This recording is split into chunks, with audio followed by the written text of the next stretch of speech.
Hey guys, how you doing? Michael Patterson here, shooting a quick video. I'm gonna try to make this about 5 minutes long. Want to shoot this quick video for my brother that is in Albany, Georgia, Mr. Jonathan Lenore. Shooting this for you. All right, guys. I want to cover the topic about smoking weed. Is it wrong to do?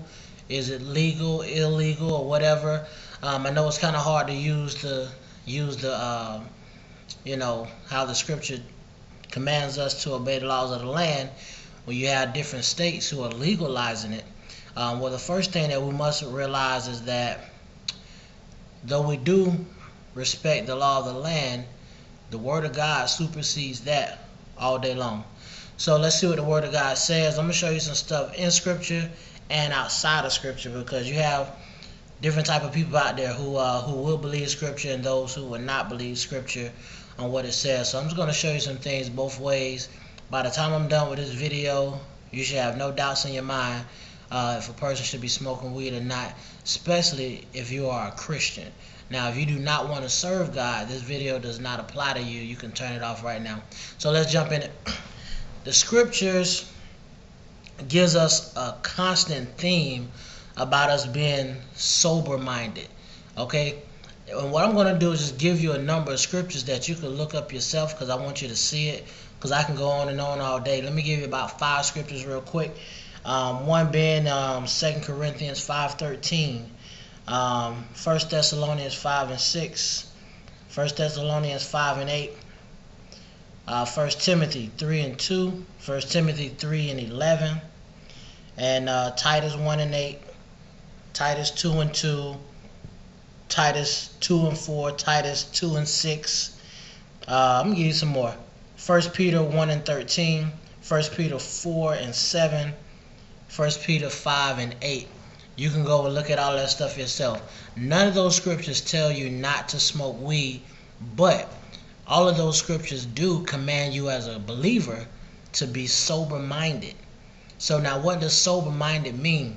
By definition, it means to be moderate or to be in sound mind. To be in sound mind or be in your right mind.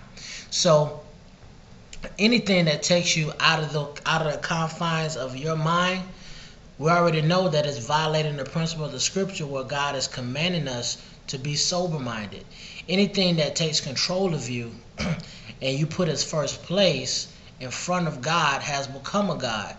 So believe it or not, smoking weed is actually direct disobedience against scripture. Not only that, it is also a type of worship, and I'll prove it to you real quick and simple. All right, for one, everyone know that an idol is anything that you put in front of God. All right, anything that could take the place of God, that's considered an idol. So when we take a look at smoking weed, and I'm speaking from experience because I used to be a smoker myself, all right? So when you go to smoke weed and saying that you're using it, to clear your head, just to get peace so you can relax, well, the Bible says that He is the Prince of Peace. He said that the Holy Spirit is the Comforter. So when you use something else to do that for you, then you actually put that in front of God. Because instead of you going to God, you go to another source. Now, speaking to my Americans, because in the American culture, we are very uneducated when it comes to the cultures of other people. All right? And what I mean by that is we follow different things that go on in cultures, thinking that we're leaders, but we're truly followers. And after I tell you this, I want you to do your research so you know that I'm telling you the truth.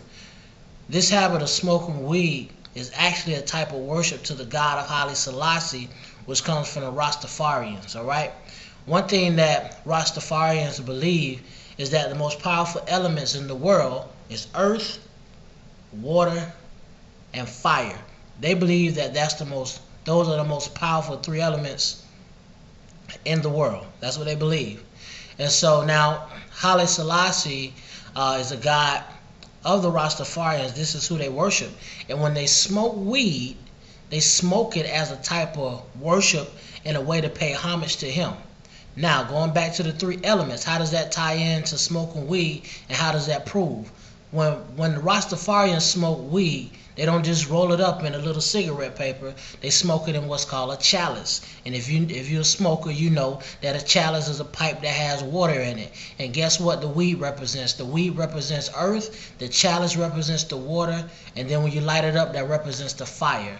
So we even see in scripture where the Bible talks about strange fires being offered up to other gods. So you're not doing nothing brand new. This is stuff that was done in scripture and outlawed then, where people will burn incense to worship other gods, and some did it not even knowing what it was, but what it was, he called it strange fire because it was worship to another god. You are doing the exact same thing. You're taking your weed, you're smoking your weed, not even knowing that you're actually sending up worship to another god.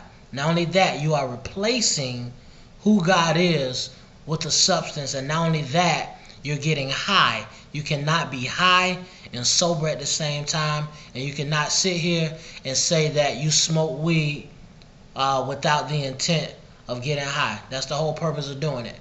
So guys, that's my spiel. This may have been a little over 5 minutes, but you guys get the point. I'm out.